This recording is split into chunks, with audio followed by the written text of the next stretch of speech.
You've been working really hard to transform your finances, and now it's time to turn your attention to investing. But everybody's telling you to do different things.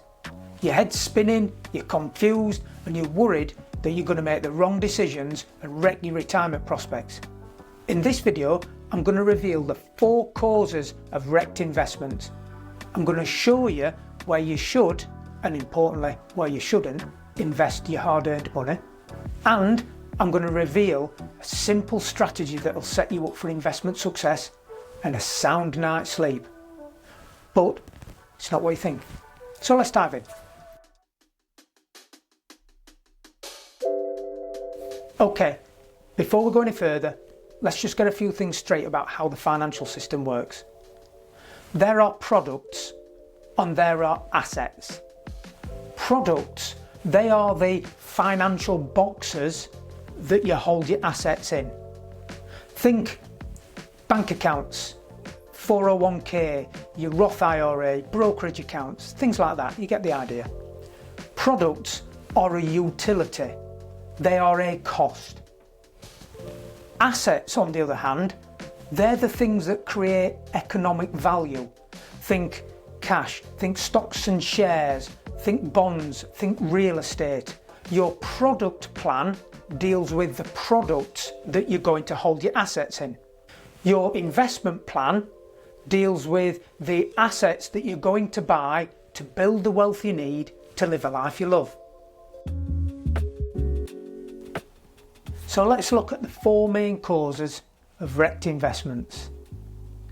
Cause number 1, your interests are not aligned. You need to ask yourself why you're investing this money. What's it for? What's your rationale? How's this money meant to figure into your plans and future cash flow needs? People who lack a clear plan, motive and rationale for investing their money often end up investing into things that are not aligned with their interests. And by the time they realise this, it's often too late and they bail out. Investment in tatters, retirement wrecked. Cause number 2, you're forced to sell. Think about all of the things that might force you to sell your investments at a loss and eliminate them.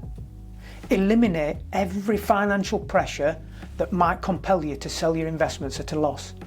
Think, what if there's an emergency? Or if there's a market downturn? Could it jeopardise your plans to live a life you love? If it could, it might be an indicator that you've not got enough cash, or that you're taking more risk than you can afford, or the time horizon for your plans are not aligned with the time horizon of the investment. Fear is a strong emotion. Fear is the biggest factor driving people to sell their investments at the worst possible time. It's the fear of losing more. It's usually when there's a downturn in the wider market, and that is compounded by worries that a fall in the market might jeopardise one's plans for the future. And then TV and social media and all these other talking heads whip everyone into a frenzy and tell people that they are expected to do something when markets fall. It's almost always a bad idea to sell your investments when everyone else is. If you're expecting to get big double-digit returns on your investments every year, you're going to be very disappointed. If you think that you can pick the next big winner or time the market to be able to catch that big next wave up, you're just gambling. And the house always wins in the end.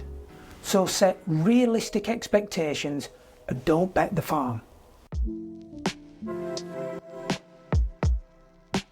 Only ever invest in real assets. Now, real assets are things like cash, company shares, bonds and real estate. Cash is, well, cash. Company shares are shares in a company where you're entitled to a share of the profits. A bond is a loan to a company or to a government. If you own a corporate bond, it means you've loaned money to a company. If you own a treasury bond, it means you've loaned money to a government. And if you own a bond, treasury or corporate, it means you're entitled to the interest on that loan. And finally, there's real estate, which is brick and mortar property. Never invest in something that you don't understand.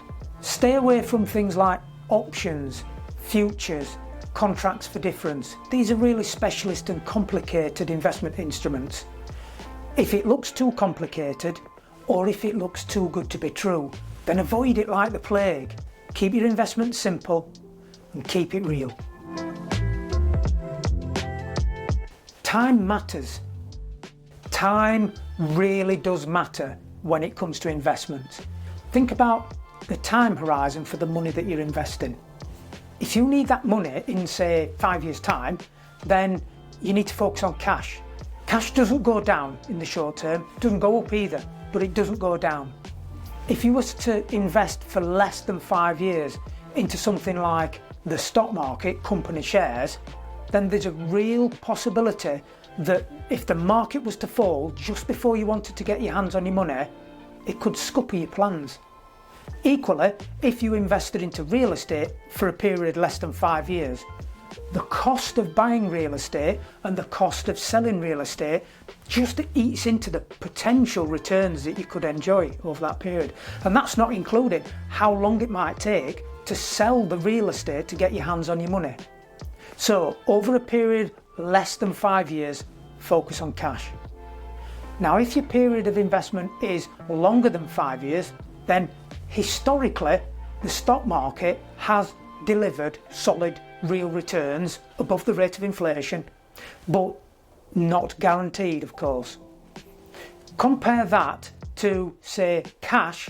Well, frankly, if you put cash and left it, it will get eaten up by inflation. Never invest in just one thing. Think about it for a minute. If you invested all of your money into the shares of just one company and that one company went bust, you could lose your shirt as well as your money.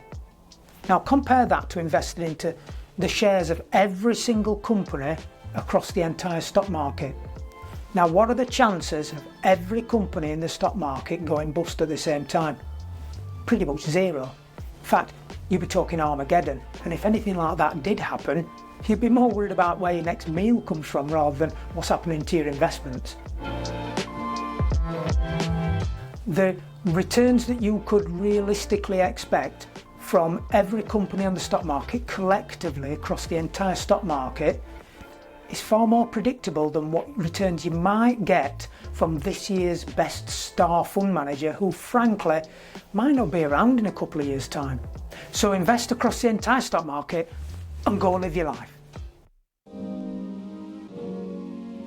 I'm going to share with you a really simple strategy to set you up for investment success. I call this your investment map or market action plan.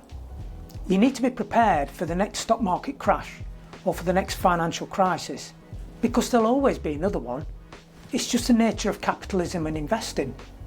And this is where your investment map really comes in useful, because it will keep you grounded whilst everybody else is running around like a headless chicken. Now, your investment map consists of 4 key statements: your need to invest, your capacity to invest, your tolerance for investment risks, and your asset mix or asset allocation. Now think about why you're investing the money. What's your rationale? What's this money meant to do? How's it meant to figure into your plans and future cash flow? This is a really important driver for investing money. Your capacity is all about your facts and figures and whether or not a fall in the value of your investments could jeopardise your plans to live a life you love. Now, you need to eliminate all of the risks, the capacity risks that might jeopardise your plans to live a life you love. Now, tolerance is all about the psychological stuff. It's about how you feel emotionally and what your likely reactions might be emotionally to things like a fall in the value of your investment or a market crash or another financial crisis. Your asset mix. Now, this is the nitty-gritty about how much you're willing to invest in things like the stock market, and how much you're willing to invest in things like the bond market. Now, the stock market and the bond market have very different characteristics in terms of how much they go up and down by on a typical day, week, month and year, and also how much you could realistically expect from each of those assets based on historic returns over the long term. And the returns that you can realistically expect from the stock market are higher, but so is the volatility, the peaks and the troughs. Whereas in the bond market, the returns you can expect compared to the stock market are lower, typically, although the volatility is a lot less. Now put all four statements together, and that's your investment map. Write them down if you're a bit of a words person. If you're more of an audio person, do one of those voice memos for each statement into your phone. Or if you're more of a visual person, do selfie videos for each statement, or do those pictogram things. Do whatever floats your boat, but make sure you periodically review them to refresh your memory. And so when the next crisis comes, and there will always be another crisis, you just break open your investment map and Bob's your uncle, you've got a ready-made action plan. You might have noticed earlier in the video we talked about your rationale for investing this money. You know, when you ask yourself what this money is for, what's it for? How's it meant to figure into your future plans and your future cash flow? Well, cash flow is all about spending, both now and in the future. And understanding the difference between a spending plan and budgeting could mean the difference between living a life you love and, well, not. So if you want to learn how to spend your way into living a life you love, you need to watch this video here. Thank you for watching. If you've enjoyed the video, please consider liking and subscribing, and we'll see you soon.